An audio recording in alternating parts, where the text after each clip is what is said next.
Hello and welcome to our beloved course, Grammatical Structure. This is me, Abdullah Al-Fraidan, with more rules to help you with your language. I'm here to help you to speak very well, to read very well, to write very well, and to understand the English grammar structure. In the last sessions or in the last lessons, I talked mainly about the verb tenses, about the present simple, the future, the past, past perfect, all of the continuous, progressive, all of these dilemmas, all of these naughty synopses that we talked about.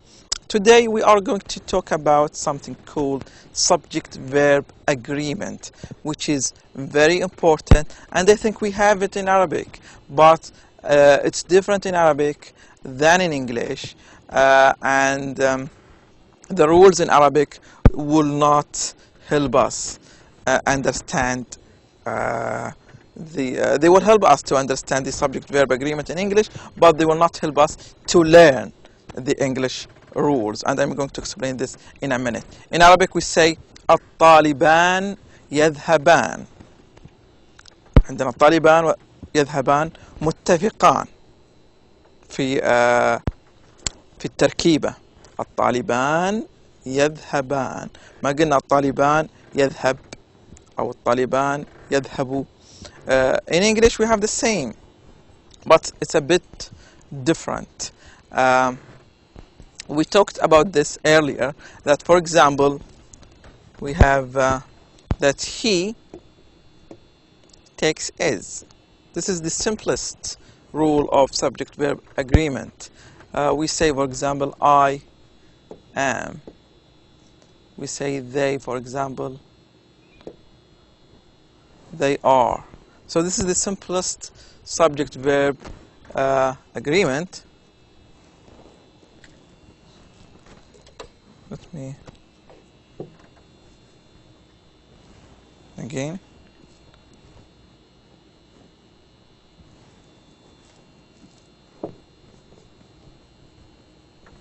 Succeeded. Yes. So let's go back to the simple present. You remember that I stressed out the fact that when we have just one person, we add s to the verb, like he plays. So you see, he plays. This is subject-verb agreement. He plays. We cannot say he play. This is very wrong. We cannot say I plays. This is very wrong. The subject should agree with the verb. This is what we call in grammar or structure subject-verb agreement. But adding this s to the verb sometimes is problematic. Why? Because it's different from car and cars. Can you tell me the difference? Very easy. The s here is for what we call plural. We make singular nouns into plural, like car, cars, boy, boys. If you add the s, we make the noun plural. But with he plays, we are not making anything plural. No, the verb stays as it is. It's not plural, but we add the s. Why? We don't know. This is the English language. We cannot sometimes have answers to the English rules. So the basic difference between this s and this s is in the name of the s itself. The s here is called the third person singular, and the s here is called the plural S. When do we use the plural S? We use it with nouns. So we should know the difference between what a noun is and what a verb is. If we add the S to a verb, it means we are making the verb into what we call third person singulars. But if we add the S to a noun, we make it plural. We have one car, cars, different cars, maybe 5, 6 million cars. He plays, we are just showing that we are using the simple present and it is in the third person singular. So the simplest rule here, we should differentiate between nouns and verbs. And if it is a noun, we have singulars and plurals. With verbs, we have the third person singular. So let's go to the book. We have more examples in the book. Again, technology is not helping me.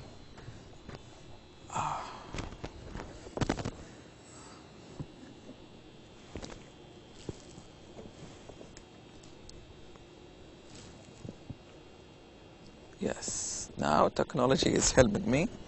I like technology now. Well, so here we have, yes, this is very clear now. We have some sentences, and then here we have singular, plural, noun, and verb. And we want just to analyze these sentences according to these grids or columns. A new car costs a lot of money. So we have here costs. It is a verb, like here, and it is singular. It is the, as I told you, the third person singular. New cars, we have here cars. So car, is it a noun or a verb? It's a noun. And is it singular or plural? Definitely plural.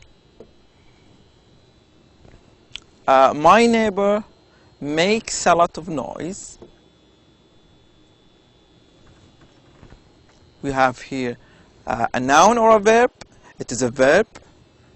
Yes, here it is a verb, and definitely it's going to be singular because the S with the verb means singular. I know it is ironic a bit, but this is the rule.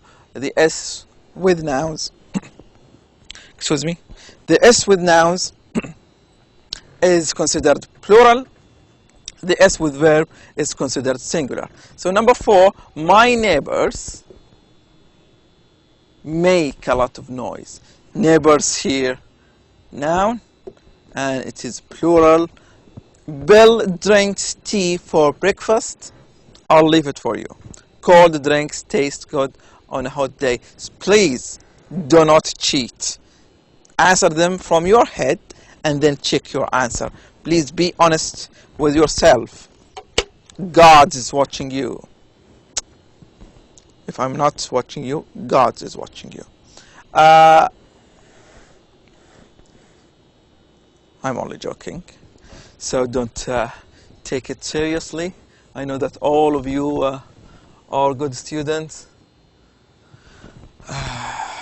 So here we have some rules about pronunciation and spelling. As I told you, our course is not about pronunciation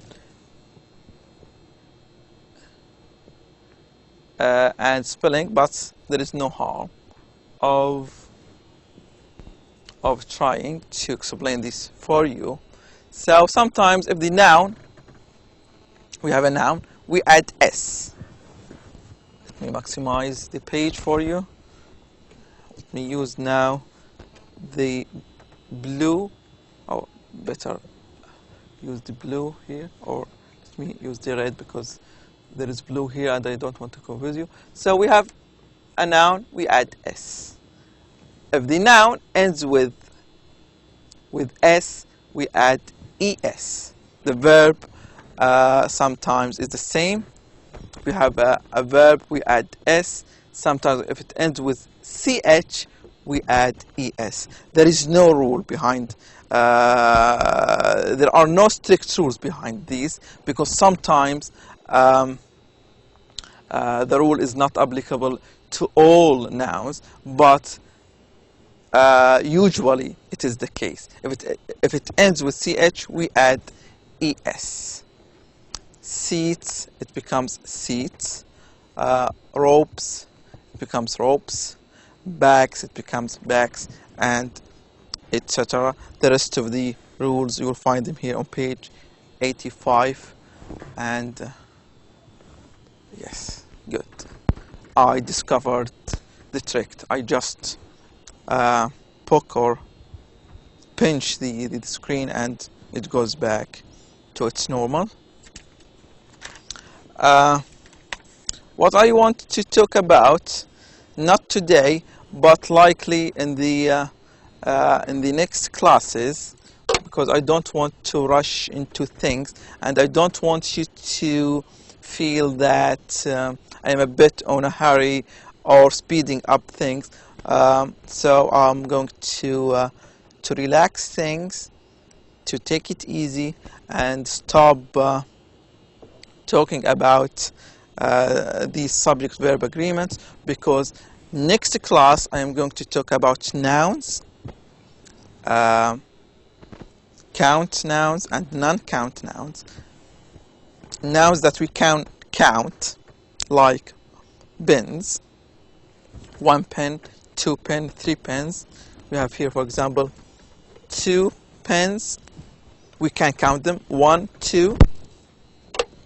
But sometimes we cannot count the air. We cannot count time. Time flies. We can know what time it is, but the time in general is sometimes, if you see what I mean, time. What I mean by time here in Arabic, الزمن العام وليس الوقت. Sometimes we have words like sugar, rice, all of these words that you have studied before. These are called non-countable, because we cannot count them. We cannot count the pieces of rice. We can count that we have bags of rice, 1 bag of rice, 2 bags of rice, but we cannot open the bag and count the rice itself, the pieces of rice. It's very difficult. Sugar the same, salt the same, meat, a lot of non-count nouns that we are going to meet. On the other hand, we have count nouns, as I said, pens, books, mobiles, remote controls, bottle of waters. Water, we cannot make them plural, but bottles are plural, and we will see how to make some words countable, although they are not countable, but we can make them countable. All of these will be introduced to you next lecture, in lecture number 9, along with subject-verb agreement, because this is very, very important. So next class we are going to study these. We are going to continue subject-verb agreements along with the nouns, counts and non-count nouns. So we put them all together and we make them in one lesson. So it becomes very easy to understand how do we use countable nouns with verbs, how do we use non-countable nouns with verbs, and other things like there is, there are, a few, a little, and other things. So very important that we concentrate on these things, better than we take a lot of information in one lesson and then we feel that we get lost. Before I end, if you allow me to end our lesson today. So we will refer to the book. It's not Unit 1, sorry. It's called Unit Chapter 6. Excuse me. It's my typo. Before I end, I receive a lot of questions regarding these rules. Some people say that, well, I know the rule. I listened to your explanation, to your teaching. I understand the rule. But when I close the book, I cannot use the rule. I feel it's very difficult to be used by me, either in speaking or in studying for the course. Well, this is very, very normal, because you are still at a stage where you need a lot of practices. This feeling is very normal, but it should not overwhelm you. If it takes control of you, you will feel yourself very lost. So it's very normal, but try to take control of yourself. It's very easy to use these rules in your daily life bit by bit. Do not expect that you are going to use all the rules correctly from day one. No. This is why we do a lot of practices, a lot of exercises. So when you feel that you are lost, please take it easy, take a deep breath, and then try to refresh or try to retrieve information that you studied, either by thinking or either by trying to remember the information that you studied.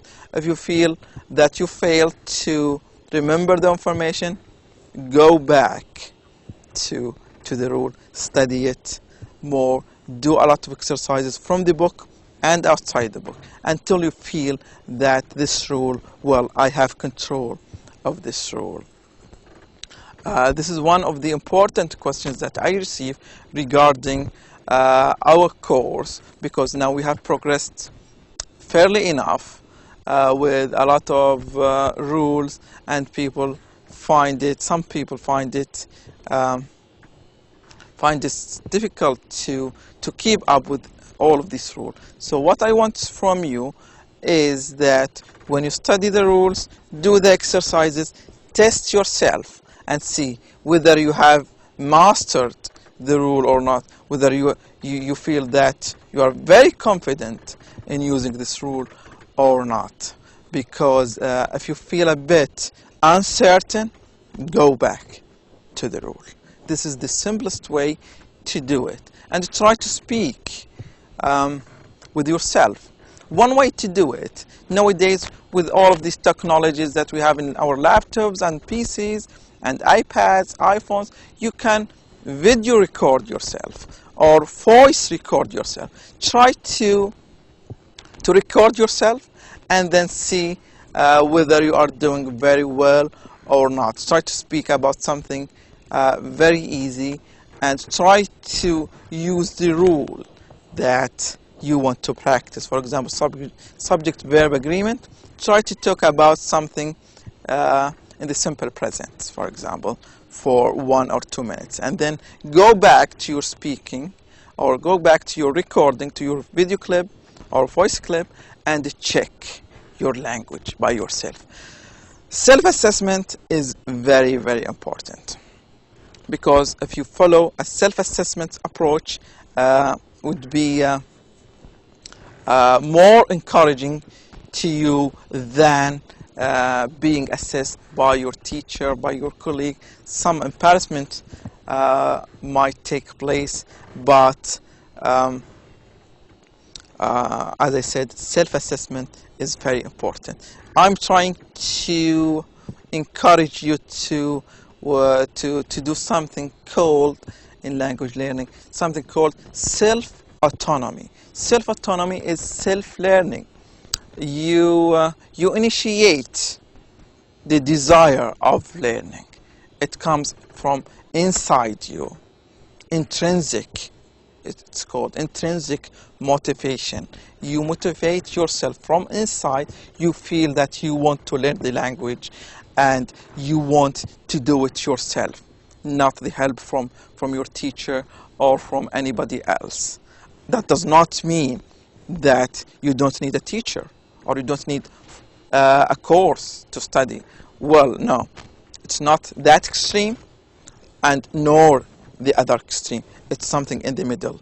I want to study myself by the help of a teacher, of a course like this course.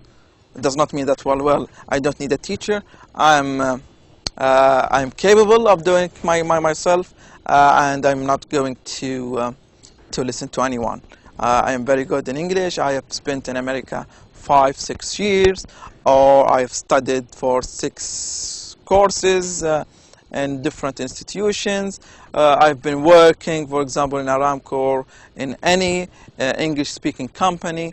I don't need a teacher. I don't need a book. Well, if you have this attitude, well, this is, I'm sorry to say, and unfortunately to say, this is wrong. If you feel yourself that confident, well, I congratulate you. You don't need you don't need a course. Go and teach yourself. But if you feel that, well, I have some good ground of English, but I need the help of some people like our program here, well, then this is welcome. But it's not going to be all on your teacher. Do not expect that your teacher is going to do everything. You have part of the job.